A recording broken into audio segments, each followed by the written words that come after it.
DTS and TV info में आप सभी का स्वागत है। आज हमारे पास में एक होम थिएटर है। अगर आप पहली बार हमारा यूट्यूब चैनल देख रहे हो तो प्लीज़ सब्सक्राइब ज़रूर करें और बेल आइकॉन को घंटी पे क्लिक ज़रूर करें ताकि सबसे पहले नोटिफिकेशन आप तक पहुँचे। इस सेट के अंदर जो आउटपुट के सेक्शन है वो स्पीकर नहीं बज रहे हैं, तो इस सेट के अंदर प्रॉब्लम है। इसको खोल के देखेंगे ताकि सही जानकारी मिल पाएगी।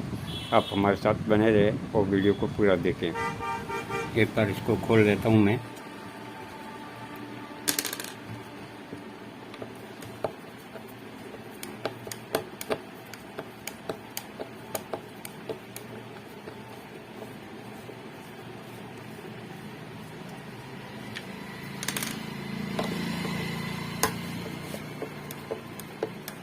इसके अंदर से आउटपुट नहीं मिल रहा है, कोई आवाज़ नहीं आ रही है, इसी कारण से ये खोला मैंने।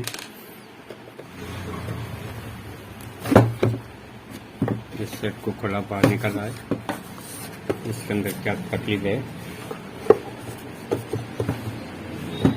यहाँ पे कुछ डैमेजिंग है। ये ऐसी उड़ गई है और ये अलग से लगे हुए हैं।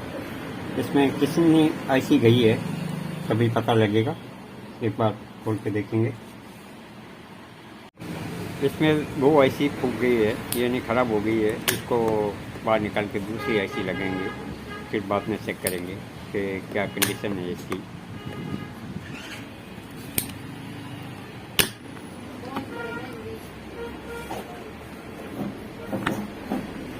चलो इसको बाहर निकाल देता हूँ। देखिए इसके अंदर ये दूसरी आईसी की फूटी हुई है, इतना हीट हुआ है। ये डायोड की कंडीशन है।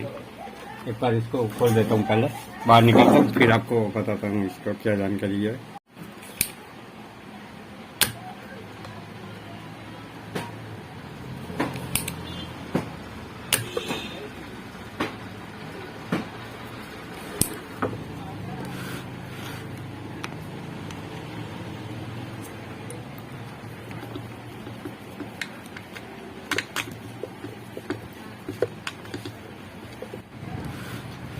आराम से इसको खोल देना है, ऐसे ये स्क्रू ड्राइवर की सहायता से निकल जाएगा, कोई प्रॉब्लम नहीं है। साथ में निकालते टाइम पिन टूटे नहीं, इस बात का भी ध्यान रखें। ये पिन टूट जाएगी तो आपको प्रॉब्लम करेगी, वापस इसको सही करना पड़ेगा।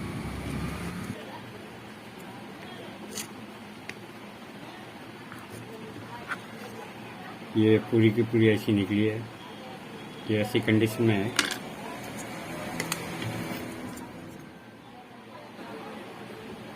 ये आईसी का नंबर है 2030, इसके ऊपर दिखाई दे रहे हैं। ये दोनों आईसी 2030 ही है। एक बार इसको नई आईसी लगा के चेक कर लेता हूँ ताकि पता लग पाएगा क्या कंडीशन है। ये बहुत सारी आईसी है, इसमें से दो लगाएंगे। ये 2030 नंबर है, इसको मैं लगा देता हूँ। इसको वापस स्क्रू लगा देता हूँ एक।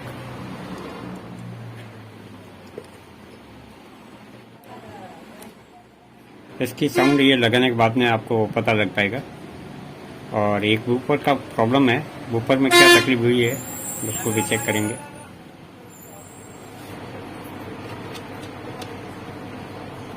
इसके अंदर भी स्क्रू फिट कर देना है आपको।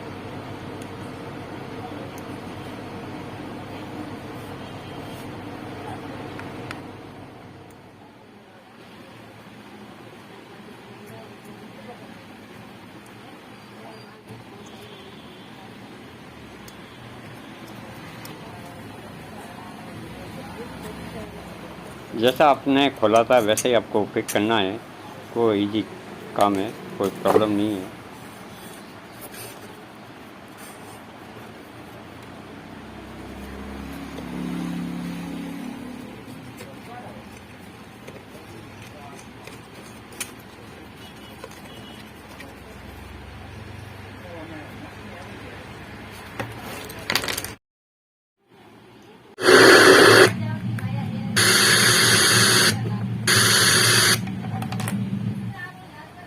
हमारा सेट चालू हो गया है, कंप्लीट है। इसको वापस स्क्रू लगा देते हैं। ये कंप्लीट हो गया। इसमें आईसी डैमेज हो गई थी, जिसके अंदर एक्स्ट्रा लोड यानी ज़्यादा टाइम ये लगातार चलाया होगा।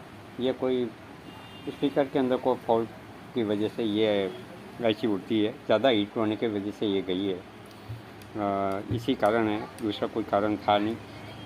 अंदर से ऐसा नहीं है कि कोई पावर सप्लाई ज़्यादा थी कि ये ऐसा कोई रीज़न था।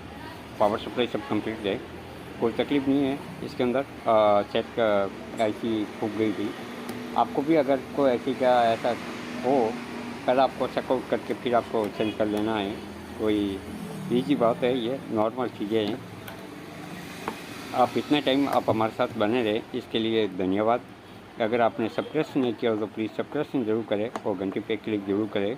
आपको वीडियो पसंद आया हो तो लाइक, शेयर और कमेंट ज़रूर करें। साथ ही सब्सक्राइब करना ना भूलें। आपको पुनः खूब खूब धन्यवाद और आभार।